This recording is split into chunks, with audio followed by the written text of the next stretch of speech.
Woo-wee. What's up, good people? Mark Holmes here, and as always, I want to say thank you all for watching, commenting, subscribing, and being part of the Joe Boo Sports Report. Without you guys, as well as you ladies, you know that this literally does not work. Man, week one of the NFL season is already in the books. We got 17 weeks starting tomorrow night with Kansas City versus the Chargers. It's already week two. The NFL season goes by way, way too fast. But it is a long season. It is actually a very, very long season. And that means there's still a chance to turn things around. You know, we have been all killing Jerry Jones, Stephen Jones, Dak Prescott, Kellen Moore, Mike McCarthy. We have been doom and gloom. But you know what? We got the same record as the Rams. Same record as the Packers. Same record as half of the teams in the NFL. Because half the teams won, half the teams lost. And I don't know that we're as bad as we played last week. You know, I'm going to try and be the optimist here, and you guys can kill me for trying to be the optimist. I'm not going to say the season's over. I'm going to say that we've got a lot of work to do, and we have to change some shit to get this together. We cannot play like we did this past week. We cannot coach the way we coached the way we did this last week. We cannot expect to have different results doing the same thing. This is where creativity has to come in. This is where I can relate this to my life. This is the thing I love about football is football. I can relate things that have happened on the football field to dealing with things in the world.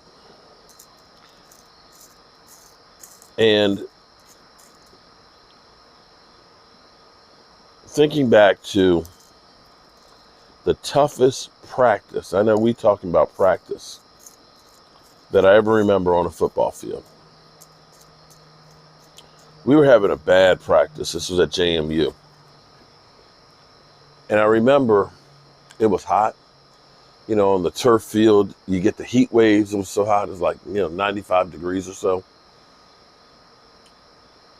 And we're running gassers. And Coach Joe Przicki yelled at us and said, we're just dogging it. You know, we'd run 3 or 4 gassers, which are from one sideline to the other, back up, and back. Sprint. They'd have different speeds for the fast guys, the skilled guys and stuff, and different speeds, of course, for like the linebackers and things and tight ends. And of course, us fat asses, we had, like 45 seconds, I think it was, to do it. Still, it was hard when you're wearing full pads. So the coach wasn't happy with what we did there. He said, goal line. So then he gets us doing gassers from goal line to goal line.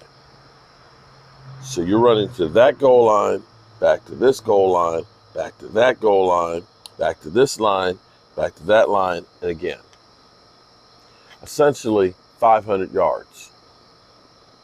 I think we ran 2 of those. And after that, he still wasn't satisfied. He made us crab.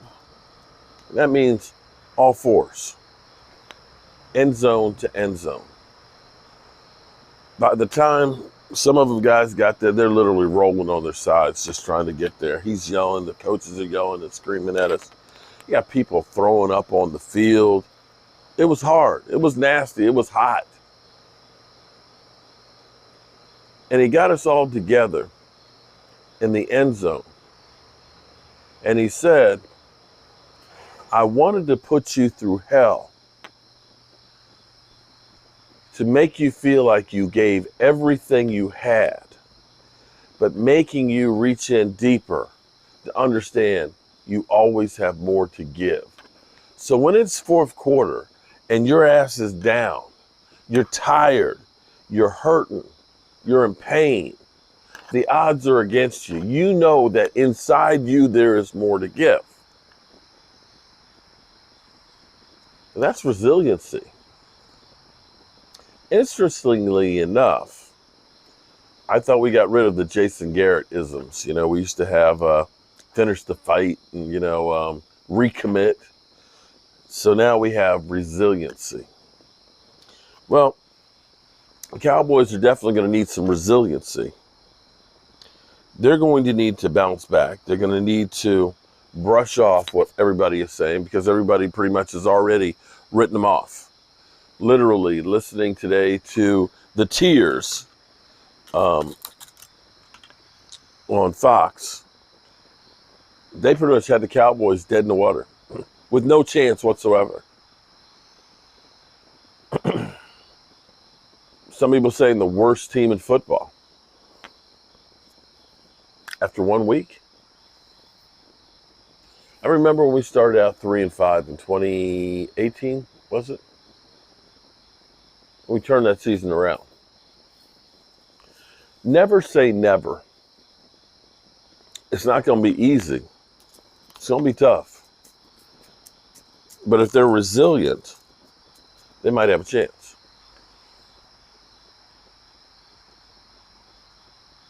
And the thing is, I've killed Kellen Moore. I've killed Jerry Jones and things. I honestly feel, and maybe I'm wrong, but I would love to see them try. Run the damn ball. Run the ball. Keep the game close. Don't make mistakes. And rely on their defense. My man DMV, he kind of put it the same way too. He's like, have we ever had a team that's been led by a defensive player? And I said, whenever we've had great defenses, we've always had great offense to go with it as well. We've had, of course, Roger Staubach with the Doomsday defense, and of course, Drew Pearson. In the 90s, we had Emmitt Smith with Troy Aikman and Michael Irvin, and great defense. But we've never been a team like the Bears that's just been led by the defense. And maybe that's what they need. They need something different than what we've been doing, because we've been doing the same thing, trying to recapture the 90s, and maybe it's a different formula. But I know this much, it's time to sink or swim. It's time for Mike McCarthy. If Mike McCarthy doesn't feel the walls closing in on him right now, he'd have to be the dumbest man in the world. And seeing what Kellen Moore has done as far as the play calling here on this team, passing the ball 70% of the time,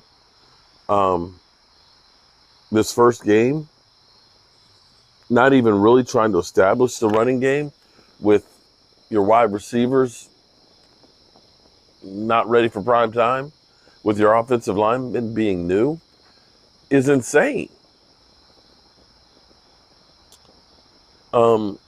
For Mike McCarthy to continue to go down this road, happy-go-lucky with his NFL career in Kellen Moore's hands, I don't know. I mean, I'm not there. I don't know how much input Mike McCarthy's putting into the game planning and the play calling, but from what I saw this past week, where your $40 million quarterback gets injured the first game, you got to do better than that, son. You got to come up with a better plan than that, because in the end, that's your ass. So maybe we've hit rock bottom for the season. Maybe things will get a little bit better. Sometimes you don't change until you're forced to change. I liked Micah Parsons actually saying that, after my quarterback went down and things, I need to be in the locker room. Yeah. I need all you guys focusing in the locker room. Focusing in on being the best NFL player you can be for the next 17 weeks. So that way, when the end of the season comes, you're not sitting on the couch. And that's where this focus needs to be. Forget First Take and Undisputed and all these shows and all the commercials and ads. Focus in on one thing and one thing only, and that's being the best Dallas Cowboy player you can be.